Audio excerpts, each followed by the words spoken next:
بالله من الشیطان الرجیم. من ترسیده به همین روزان رسیدیم. گرگا و پلنگا همه جمعه. سلام و همه شیروی بیدندان و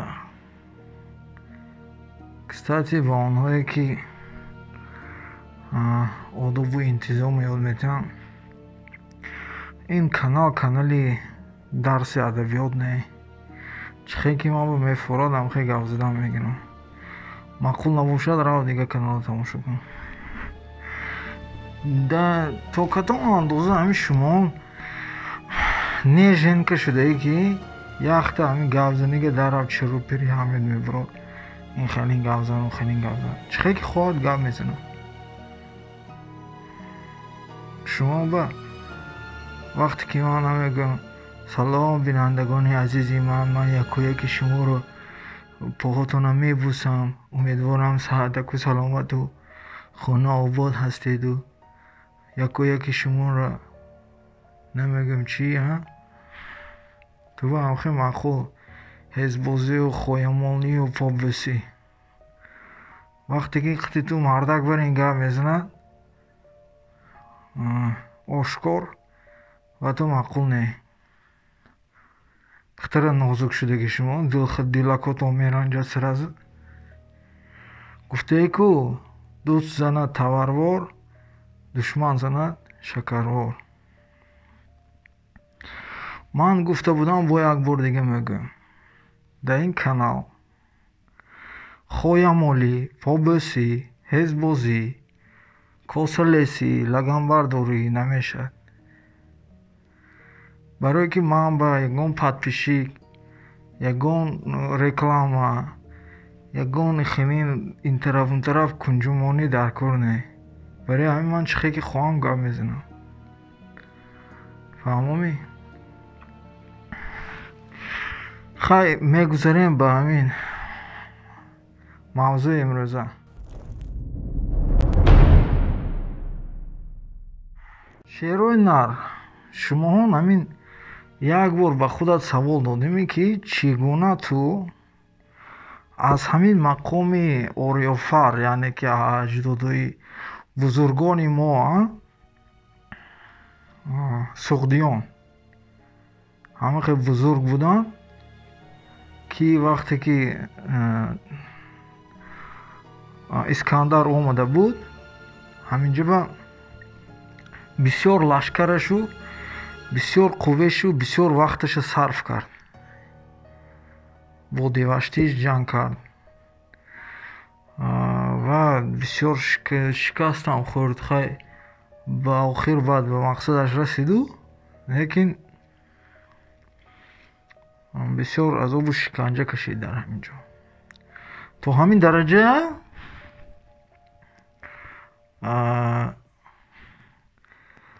اجداد و اولادای ما زور بودن، تاجیکان.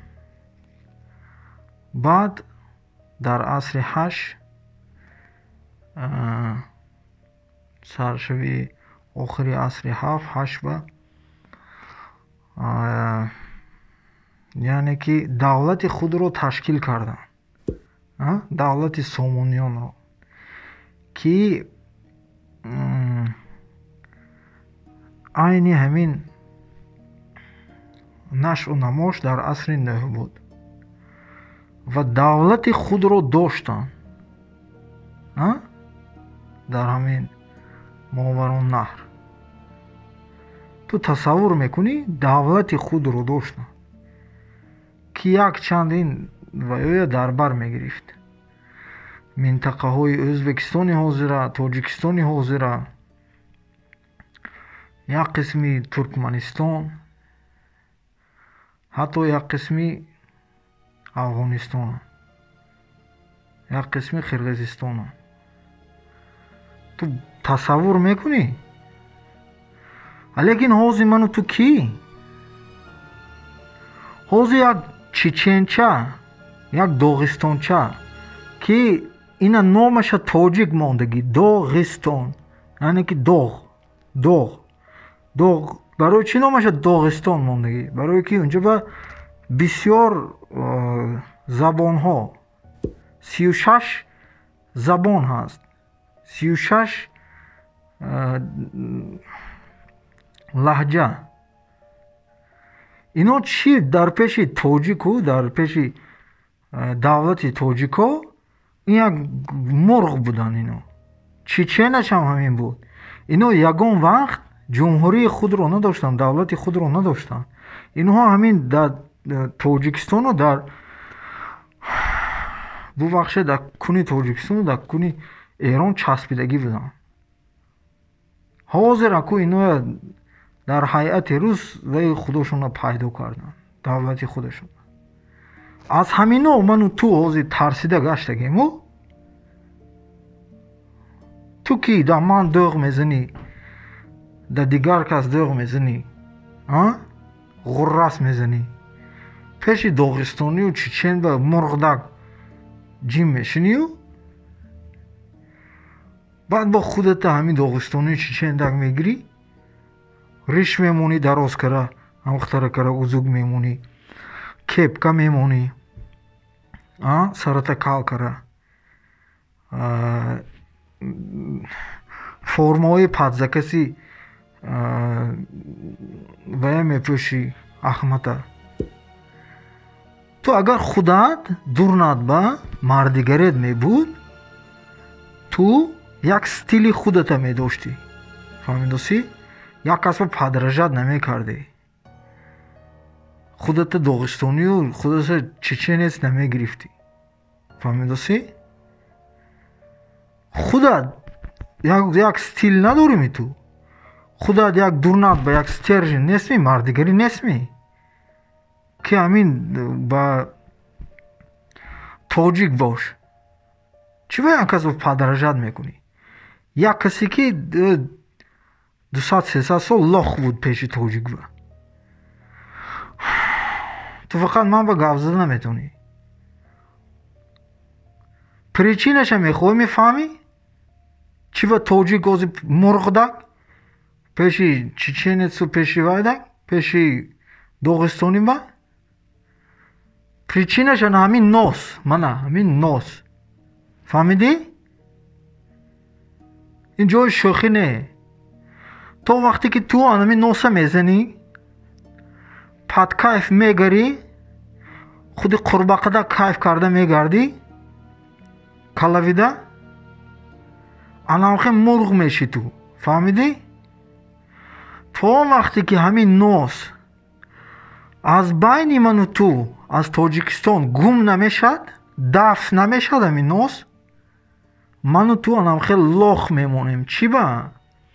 برای که این خونی ماهانه این گنی ماهانه چرکین کردگی این ماهانه انامخی چورکه کرد جمع شد و روشن کرد انا همین ناس فهمیدی؟ ماهانه با نیستی برد تو خودت به حوزه برای نگو ناموس استید نمی همین من همین در شهرهای روسیه میگری خصوصا در مسکو میگری یگون آبرو نداری خود مرغ دک میگری در لوبای جا در چی در افطوبوس باشد چی در مترو باشد چی در مغازین باشد چی در ترگوی سنتر در لوبای جا کلیتا خم کرده میگری خودی تو دغلونا گاه میزنن چرز یک چیز گاه میزنن میبخشی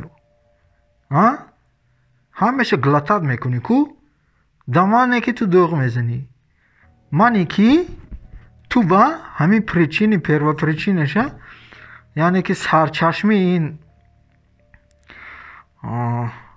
احمق شدنی ما لاخ شدنی ما جمع شد و روشن شدنی ما تگی پا شدنی ما یک فهمانده سیم تو چشمت کشوده یک چیز نمیفهمی در دلت نزن مید که تو همخنین مثل یک مرغ میگردی در همین شهرهای روسیه یک تلفن کنی یک کوارتر اسنیمت کنم گی یا همخی معامله کنی گا قدی تو دغال گاه میزنن قدی تو گروه گاه میزنن به حرمت گاه میزنن چی با به حرمت گاه میزنن برای که تو پای شدی تو چرکی نک شدی تو افلاس شدی گنی تو حرام شد генат ки ҳаром шуд, ту автоматически тупой мешӣ. Фаҳмидӣ? Марду зане ки нос мекашад, фарзандаш обязательно тупой мешад. Ё шал, кар, кӯр, маъюб мешад. Короче, ҷамъшуду равшан мешад. Фаҳмидӣ? иҷо ҷои шӯхӣ нест. Перва причинаш ана ҳамин. нос бояд ки нест карда шавад. ва шумоҳо носфурӯшо вақте ки ҳамин носа мефурӯшӣ, ин нос ин ҳаром. кадом муллое ки мегӯяд ки нос ин ҳаром не, ин макрӯҳи таҳрима ё макрӯҳ ё вай ҳаме дурӯғгӯ, ҳаме душмани миллат шумо. нос ҳаром аст. ҳаром. ин наркотик. ин таъсираш 20 баробар аз сигарет баланд. барои ҳамин 20 баробар тезтар гени туя уничтожит мекунад, 20 баробар тезтар ту урод мешӣ. барои ҳамин дар Тоҷикистон на марди хушрӯй монд қадбаланд бошад, хушпайкару хушқаду қомат бошад, на зани хушрӯй монд. занатам тупой шудагӣ мардакатам занака мегирӣ, аз зани ҳалол намеёвӣ дар Тоҷикистон.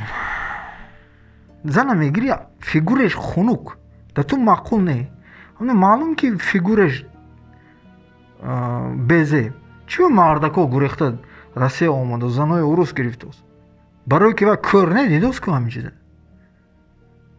барои ҳамин чизоя пешгирӣ кардан, носа дафт кардан дар кор. нос ин аз ҳама вабои калонтарине ки дар миллати мо сарнагун карда эҳсос миллати моро, сарчашмеш ин нос. бояд ки қонунӣ ин чиз дафт карда шавад. бояд ки мо солим шавем. носфурӯшо ҳаме шумо ҳаромхӯр, носа мефурӯшӣ, пули носкати ҳаҷ мерӣ, яхелот ман медонам, ҳамед ҳаромхӯри мунофиқ. то он вақте ки нос мефурӯшӣ, ҳамаи луқмаят ҳаром шумона, ҳами шумоон даюси беномус. носхаратам беномус, ҳамун носа тайёр мекардагӣ, мекоридагӣ, табака мекоридагӣ, ҳамин корам то ҳам фурӯшандаша, ҳамед ҳаромхӯр шумо. арақа тайёр мекардагитам ҳамед ҳаромхӯр. шумо ба нестии миллат кор карусед. ин миллат ҷамъшуду равшан шудагеш дар виҷдони шумо, дар дасти ҳароми шумо. бисёр гам мезанам.